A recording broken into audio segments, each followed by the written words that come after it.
ነገን የሚያመጣውን አታውቅምና ታገስ። ይቀየራል ነገ። አዲስ ማለዳ ሲወጣ እግዚአብሔር ላንተ አዲስ እድል ሰጥቷል፣ ተጠቀምበት።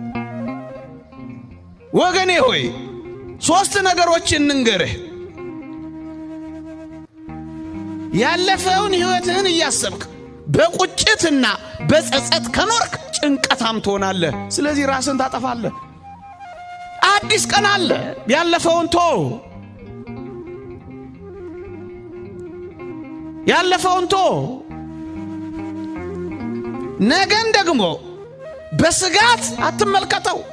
ነገን በስጋት ከተመለከትከው ፈሪ ትሆናለህ። ፈሪ ከሆንክ ትጨነቃለህ። ከተጨነቅ በራስህ ላይ አንድ ነገር ታደርጋለህ። ስለዚህ ነገን በስጋት ትላንትን በጸጸት አትኑርበት። እነስ ምን ላድርግ? ዛሬን ከእግዚአብሔር ጋር ተደሰትበት።